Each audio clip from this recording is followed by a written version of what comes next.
All right, Nicole, thank you very much. Well, this morning we are hearing the story of a woman who is one of the hundreds of survivors of abuse at the hands of former sports doctor Larry Nassar. Yeah, she is speaking out against a system breakdown that she says enabled Nassar to commit those crimes. Szatkowski has this story.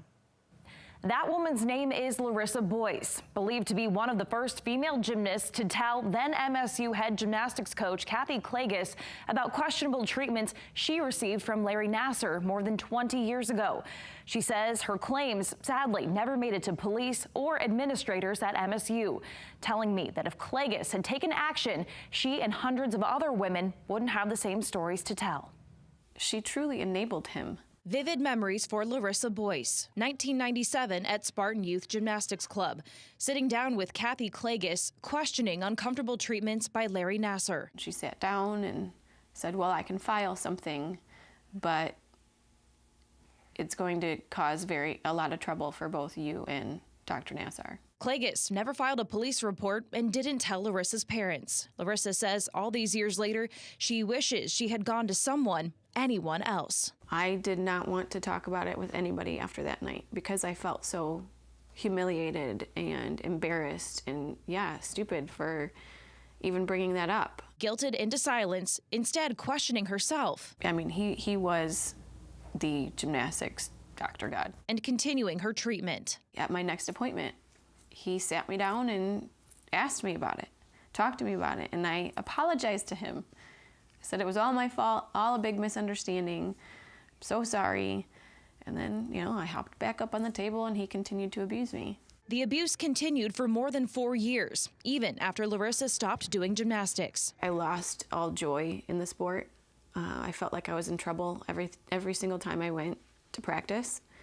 I felt like everybody was looking at me and thinking that I was a liar or trying to get attention by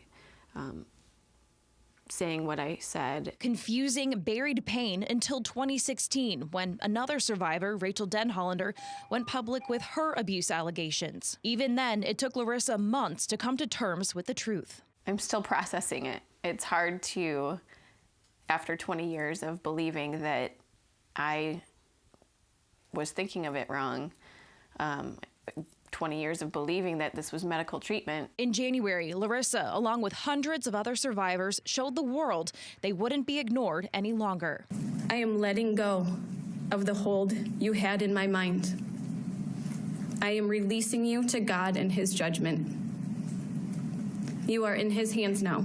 Larissa says writing her victim impact statement for Nassar's sentencing using her name instead of Jane Doe was one of the hardest things she's ever done. Even during the week of sentencing, I was revising it, adding more to it, and I think even the morning of the day that I actually gave my statement, I was still revising stuff. She says having Judge Aquilina presiding over the case made the process almost therapeutic, especially when Nassar didn't want to hear what his victims had to say. What I did in the state cases was medical, not sexual.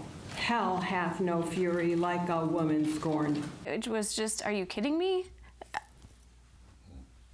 From everything that he put us through and what we're going to have to deal with for years and years, he can't sit in that room and listen to how he's hurt us for a couple days. But he did listen to them, every single one. It was a weight lifted off of me. I still feel like there's so much that needs to be done.